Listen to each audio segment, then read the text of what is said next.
Maayong buntag sa tanan. Sa kamayong buntag kay kita nakasimba pa. Kay kung wala ta ka mata, di kita kasimba. Usa ang kita magpasalamat sa Ginoo sa matag buntag nga iyang gihatag kanato. Nga gaingon sa kanta nato nga every morning bag-o kada buntag.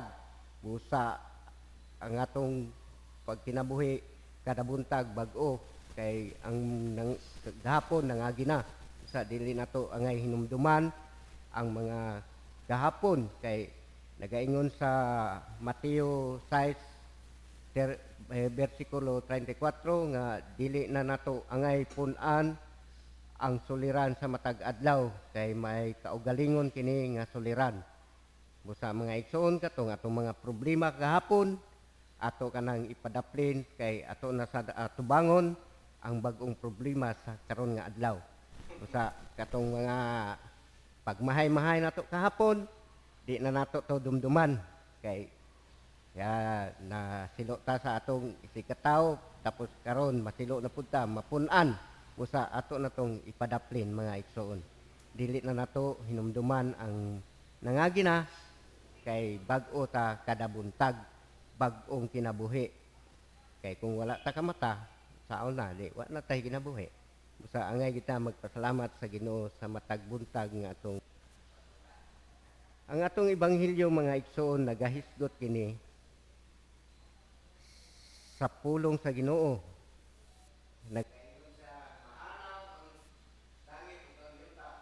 Ang iyang gisulti dili gyud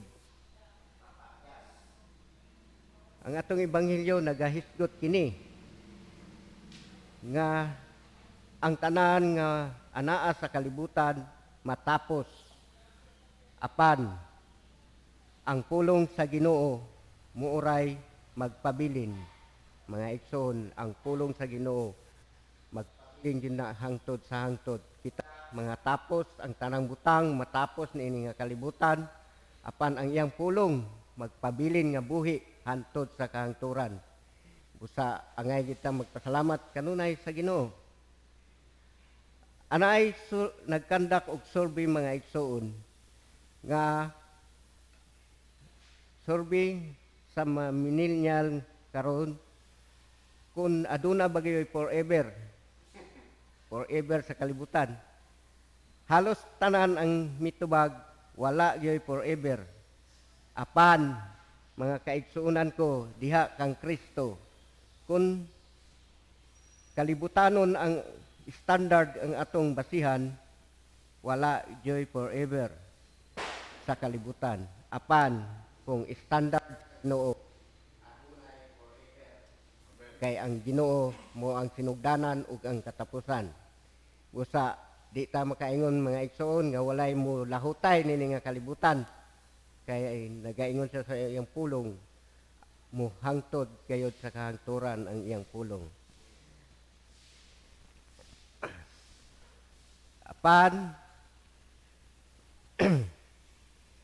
wala gayoy forever sa kalibutan apan ang standard sa Ginoo kung ang atong basihan aduna gayoy forever ang nga mga igsoon ang ebanghelyo nagpahinomdom kanato nga ang pulong sa Ginoo dili matapos, dili mautro ug dili gyud mabago. Mga igsoon ang pulong sa Ginoo dili gyud mabag-o, dili mautro ug dili hantod sa kahangturan ang pulong sa Ginoo buhi. Mga igsoon dako kayo Pebrehero nangalagad ta sa Ginoo kay nakahibaluta unsa ang kinabuhi. Ang kinabuhi importante kay kung wala tay kinabuhi wa kita di ta kapangalagad sa Ginoo. Basta angay kita pirmi magpasalamat sa atong Ginoo. Kung inyong nahidumduman nga ang Biblia nasulat sa dugay nga panahon apan hantod karon nagpabilin kining buhi. Ang kasulatan mga igsoon gikan pa sa atong katigulangan hantod karon nagpabilin gihapon nga buhi bisan ang atong mga kaigsuunan, mga apostoles ipangpatay, ipanglutos, kay tungod sa pagsangyaw nila sa pulong sa Dios, ipangpatay sila apan ang pulong sa Ginoo nagpabilin, ang Biblia nagpabilin. Saon nila pag utro niini di yun sila makahimo kay ang pulong buhi kini hantod sa kahangturan. Sa mga igsoon ang Biblia importante kini kinahanglan o gabi kay ang Biblia ana ang kamatuoran na diha tanan ang atong gustong mahibaluan. Ang Biblia kamatuoran busa angay tang magtuon adlaw o gabi niini.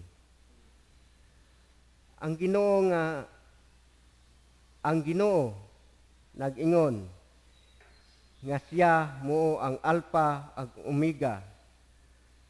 Makasigurado ta nga naadyoy forever sa iyang pulong. Makasiguro suon nga forever ang iyang pulong. Tinuod kini kung unsa man ang iyang giingon sa iyang pulong nga siya mo sangkap sa tanan natong gikinahanglan ato ng tuhuan mga igsoon kay iya ng pulong buhi kini ug siya ang muayo sa tanan natong mga sakit. Iya kanang mga pulong mga igsoon. Siya dili bakakon, dili pareha sa tawo nga bakakon, mausab ang hunahuna. Ang Ginoo unsay iyang gisulti iya gining pagatumanon. Kung unsay atong ampo nga atong pangayoon sa Ginoo, iya kanang ihatag kanato pero sigon sa makaayo kanato. Dili ang Ginoo gusto nga kita tagaan niya unya tapos mawad-an ta kinabuhi. Dili inana ang Ginoo. Tagaan ta sa atong gipangayo sigon sa makaayo kanato. Dili makadaot kanato. Ana ang Ginoo sa atong kinabuhi. Importante sa Ginoo ang mga kinabuhi. Busa niya. Kay ang Ginoo man ang sinugdan o katapusan. Siya ang sinugdan o ang katapusan. Muna yung mga igsoon, I'm the way, the truth, and the life. Walay makaadto sa Ginoo o makaadto sa gingharian kung dili mo agi kani usa mga igsoon dinasigay kita sa atong pagkinabuhi kritohanon, atong paningkamutan nga kita mga lagad kaniya sa tibok natong kinabuhi kay ang mga lagad kaniya adunay kalipay, kalinaw sa atong pagkinabuhi. Kung sa man atong mga problema dili kana niya pakyason kung kita mangayo kaniya kasulbaran sa tanan natong mga problema. Musa mga igsoon, kung kita mga lagad sa Ginoo, ana agid kanato ang kalipay, kalinaw, kay ang Ginoo kanunay mag-uban kanato. Dili parehas kalibutan nga permi lang problema ang ilang sagubang.